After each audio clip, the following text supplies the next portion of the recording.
Dito po ay bahang-baha. Ngayon lang siya nawala ng tubig.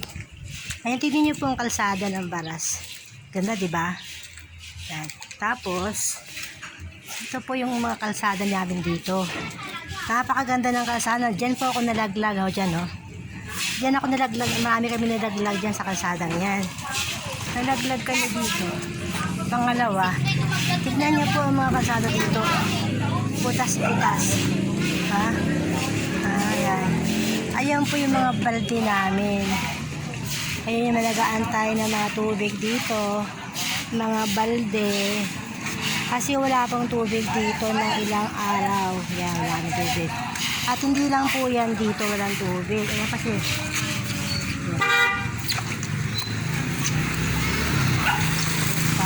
At hanggang doon po yan, no?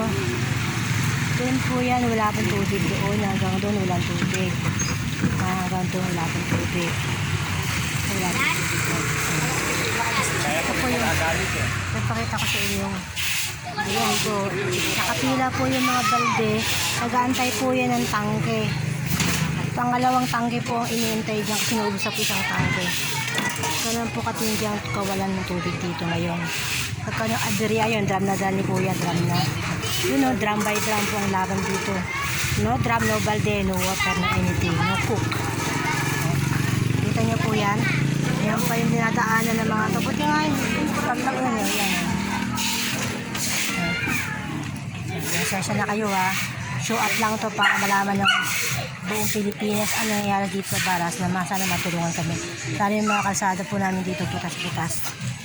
Sana po makita to ng barangay ng makakatulong ng maayos po yung mga lubak-lubak dito. Para makadaan kami lahat ng maayos. Nalaglag na kasi ako dito eh. Yan. Napakita ko yung pinaglaglagan ko. Yan. Nakita niyo po yung pinaglaglagan ko. Diyan ako nalaglag. Ayan, sukat yung binti ko dyan. Yan, nalaglag. Ayan, lakpan na nila ngayon. Tignan nyo naman. Tignan nyo yung daanan dito. Kung gaano kaganda yung daanan. Tignan nyo. Nagkakagulo yung mga tao ngayon sa tubig.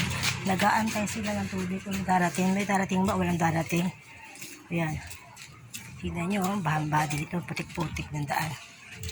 Nakalabas yung mga drum. Oh. Ayun yung mga tao sa labas. Nag-aantay sila ng tangke. Ganun po ka lupit pala dito. Parang probinsya dito eh. Yan si ate oh. Mag-iigib yan. Nag-aantayan sila oh, si kuya. Ano kuya, nakapuno ka na ng drum mo? Buti siya nakapuno ka ng drum mo? Very good ah. Ayun oh, yun. Drum by drum dala ni ate. Drum by drum na. Problema, para buhatin yung drum na yun. O, diba? Problema, para buhatin, baka mabasag pa yung drum. Ako, Diyos ko. Pag bubuhatin sa bahay, ang dala-dalawa naman. O, diba? Tignan mo, labas sa bundong ito. Tignan, lupit ang ano, no? Kawawa yung mga tao dito. Tsaka ano po, dahil ang trabaho, hirap ang buhay dito. So, pagpalaan niyo po yung lugar na ito, Panginoon ko Diyos. Pagkalobo ng mga biyaya ang lugar na ito. Dami pang problema sa lugar na ito. Sobrang daming problema. Kasi maraming hayop dito na gugutom. Tao, pusa, aso, pag-alagala, nagugutom sila.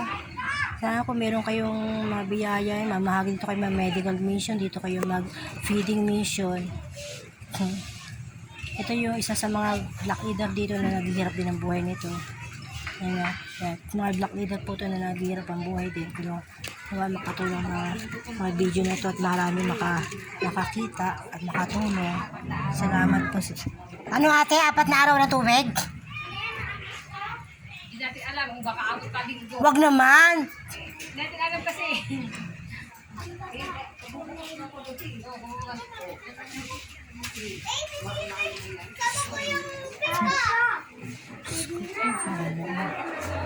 Ito, iba nga, pinapakaya ko na sa awa ko na sa kanila. Hindi niyo po. Pinapakaya ko na sila sa awa ko na lang kasi wala na pong papapakaya sa labas eh. Pag magtag-araw na po, lalabas na po. Baha kasi nung isang araw dito eh. Pag tag-araw na, lalabas na sila. Hindi sila makaano kasi baha dyan kanina, tsaka putik-putik eh. Pag bugso-bugso ang ulan eh. So, wala namang dito sa bakante dito, tsinaga ko na sila alagaan kahit konti-konti. Pinupunasan ko, sinasawang ko naman dito, inaalagaan ko sila. Kahit po din nakakaperangkot na lang. Oh. Kaya naman, tulungan niyo po kami dito. Kung meron kayo dyan, konti lang tulong. Open po yung mga padala nyo na sa Palawan or Western Union or GCash kung ano meron kayo, paano kayo makatulong dito.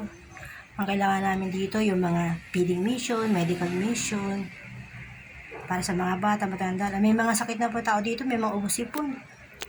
Yung sabi ko lang to para makita nila kung ano dapat gawin. Kasi hirap po talaga sa lugar na ito.